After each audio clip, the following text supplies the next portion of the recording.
Mahabubabad parliament ఎన్నికల్లో కాంగ్రెస్ అభ్యర్థి పోరిక బలరాం నాయక్ ని అత్యధిక మెజార్టీతో గెలిపించాలని మంత్రి తుమ్మల నాగేశ్వరరావు కోరారు. మహబూబాబాద్ జిల్లా బయ్యారం మండల కేంద్రంలో కాంగ్రెస్ పార్టీ ఆధ్వర్యంలో నిర్వహించిన ఎన్నికల ప్రచార సభలో మంత్రి తుమ్మల నాగేశ్వరరావు మాట్లాడుతూ అవకాశం ఆ శ్రీరామచంద్రుడు భగవంతుడు నాకు కల్పించాడు.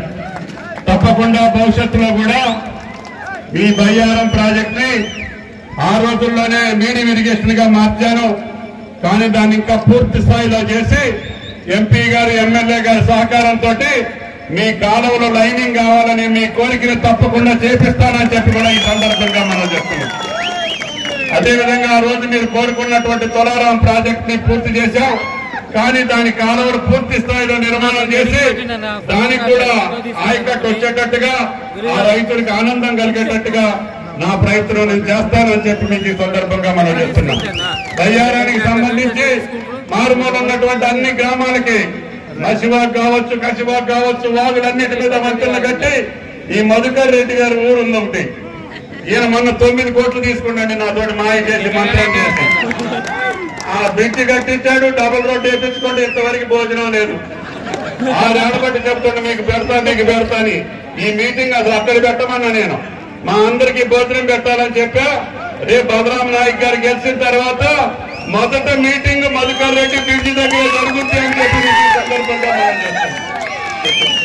మన నాయకుడు రాహుల్ గాంధీ గారు మళ్ళీ ఇండియా కూటమికి ప్రధానమంత్రి అయితే ఆ కేబినెట్ లో బలరాం నాయక్ గారు ఉండాలనేది మన గిరిజనుల కోరిక, మన ఖమ్మం జిల్లా ప్రజల కోరిక, మన తెలంగాణ ప్రజల యొక్క కోరిక అని చెప్పి మీకు ఈ సందర్భంగా మనం చేస్తున్నాం. కాబట్టి దయచేసి ఈ పెద్ద ఆయన పార్లమెంట్ లో ఉంటే దెబ్బలాడి మనకు కావాల్సినటువంటి బయ్యాల ముక్క లేకపోతే రైల్వే కోచ్ ఫ్యాక్టరీయా విభజన చట్టంలో ఇచ్చినటువంటి అన్ని పనులు చేపించేటటువంటి బాధ్యత బలరాం నాయక్ గారి భుజ స్కంధాల మీద ఉంది. ఆయన కూడా పార్లమెంట్ లో ఉండి తెలంగాణ కోసం దెబ్బలాడి కాంగ్రెస్ పార్టీ గెలవకపోయినా నాకు తెలంగాణ కావాలని కోరుకున్నటువంటి బిడ్డ. ఆ తెలంగాణ రావటం మూలాన కాంగ్రెస్ పార్టీకి నష్టం జరిగింది. ఆంధ్ర ప్రాంతంలో కాంగ్రెస్ పార్టీకి నష్టం జరిగినా తెలంగాణలో అధికారంలో రాకపోయినా సోనియా గాంధీ గారిని ఒప్పించి మెప్పించి తెలంగాణ తెచ్చినటువంటి ప్రముఖుల్లో బలరాం నాయక్ గారు ఒకడు అని చెప్పి మీకు ఈ సందర్భంగా మనం చెప్తున్నాం. 7,500 కోట్లు కొత్త గొడవలో ముఖ్యమంత్రి గారికి చెప్తే ఆయన కష్టపడి ఇబ్బంది పడి ఏం చేశాడో నాకు తెలియదు. తెల్లారి పాటికి రైతుల ఖాతాల్లో 7,500 కోట్లు రైతు బంధు నిధులు వేశారు. అదే మాట మీద మేము ఉన్నాం.